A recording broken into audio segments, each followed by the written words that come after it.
Welcome to State of the Offense, fantasy football related analysis of your favorite team's offense, the Tennessee Titans.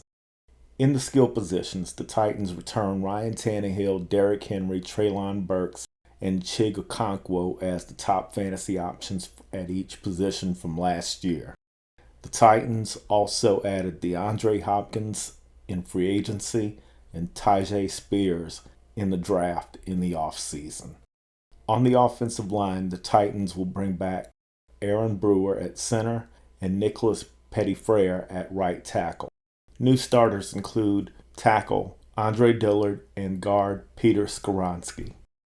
Andre Dillard was drafted by Philadelphia in the 2019 draft with 22nd overall pick. In 2022, he graded out at a 74, but only played 7.5% of the snaps. A 74 grade from Andre Dillard would place him as the number 29 left tackle in the NFL. The starting left guard is projected to be the number 11 overall pick in the draft, Peter Skoronski from Northwestern. I project Skoronski to grade out at a 75 overall as a rookie, which would rate him in the 13-15 range of starting left guards in the league. At center, the Titans will bring back Aaron Brewer, who played in 99% of the snaps last year, but he's still only graded out at a 67. Brewer is in a group of the bottom 4 projected starting centers in the game. At right guard, the Titans are projected to start Jordan Roos, who appeared in 3 games at the end of the season with a 67 grade. The Titans have an assortment of backup-level interior linemen like Jamarco Jones, Corey Levin, and Dylan Radins, who will compete with Brewer and Roos for playing time.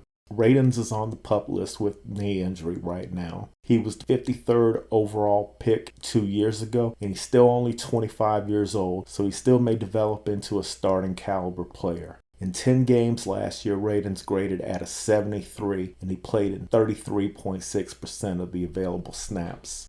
Second-year right tackle Nicholas Petitfrere was projected to return as the starter at right tackle this season, but he will be suspended for the first 6 weeks. As a rookie, he played 89.8% of the snaps, but he graded out at a 67. The Titans invested 69th pick in the 2022 draft in Petitfrere, so he, like Dylan Radins, both have recent draft capital invested in them. Free agent signee Daniel Brunskill is slated to play right tackle in Petitfrere's absence. Brunskill spent 4 years with the 49ers. Last year, he played in 14 games with a 44% snap share, graded at a 67 last year. Overall, the Titans have some resources invested in their offensive line. They are the least proven unit in the league, though. Suspension and injury are making the situation worse for Tennessee, as 2 of their recent offensive line draft picks in Nicholas Petitfrere and Dylan Radins are expected to miss time. The Titans need a lot of breaks to go their way to not be one of the worst offensive lines in the NFL. Ryan Tannehill is a competent NFL starting quarterback, and he's won a lot of football games. But from a fantasy football standpoint, he's limited because he no longer has upside as a rushing threat. If Tannehill stays healthy, though, he has 3 strong receiving options who will allow him to accumulate some stats. Tannehill was quarterback 27 in total points and quarterback 34 in average points per game. Ryan Tannehill is the quarterback 29 in average draft position, and he generally is not getting drafted. I think that he will have a solid year with his weapons, so I rate Tannehill as my quarterback 27 and my 124th player overall. The last 2 years, Titans have drafted a highly regarded prospect at the position with Malik Willis and Will Levis. Malik Willis was not good enough to keep Joshua Dobbs off the field last year. He totally looked out of place as a rookie. Will Levis, like Malik Willis, was highly regarded as a prospect, and then he slipped out of the first round. I thought that 2021 Will Levis at Kentucky was a beast, but last year he seriously underperformed. The pickup of DeAndre Hopkins completely changed the makeup of the potential of the Titans receiving group.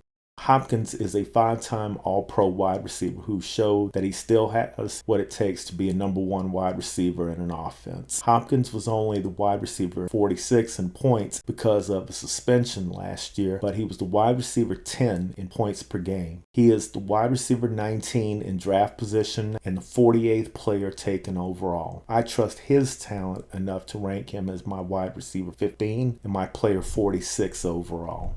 The Hopkins signing now places Treylon Burks as the wide receiver 2, which is important because now he will usually draw the number 2 cornerback. Burks and Hopkins are big physical possession receivers who will be able to come up with tough catches. Burks was the wide receiver 77 in fantasy points last year, and he was the wide receiver 68 in average points per game. I expect things to get better for Burks in his second year as opposed to a much maligned rookie season. Burks is my wide receiver 40 and my 104th player overall. He has all the physical tools to be a number 1 wide receiver in the league. Playing and learning from a guy as good as Hopkins should improve his game as well. At tight end, Chig Okonkwo showed quite a bit as a rookie. Chig was the tight end 24 in points, and he was the tight end 30 in points per game.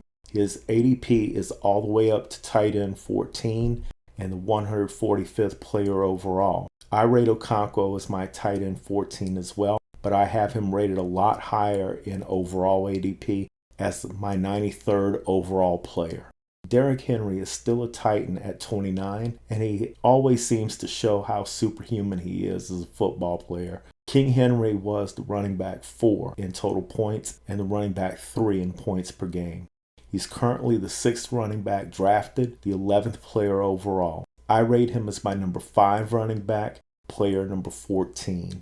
In PPR leagues, I value elite wide receivers a little more than I value running backs, so Henry drops slightly for me in PPR.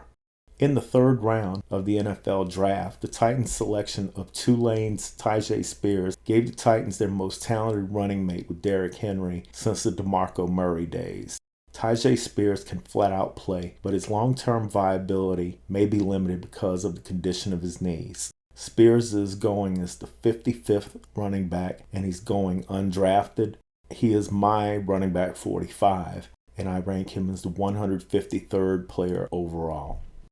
In fantasy football, the Titans have some names that catch your attention at wide receiver, tight end, and even backup running back. Derrick Henry is still a late 1st or early 2nd round pick. His reliability and toughness are first rate, but the Titans' offensive line is a major trouble spot. If some of the young offensive linemen exceed expectations, this can turn out to be a fairly decent year for Tennessee players in fantasy. Ryan Tannehill, playing like a smart, solid veteran quarterback, is the key to this team unlocking its offensive potential. The Titans always seem to outplay their expectations. On paper, offensive line and quarterback are weak spots, but it is not impossible for the Titans to be okay in these areas. Jacksonville stole the division last year, while the Titans were shorthanded. An efficient, balanced offense with Henry, Hopkins, Burks, and Okonkwo may end up stealing the AFC South back from the Jaguars. If things turn out badly and we're seeing the young players like Willis, Levis, Spears, and Burks as the top guys, the Titans will struggle to win 7 games. If you like today's coverage of the Titans offense, please hit the like button and subscribe to the channel.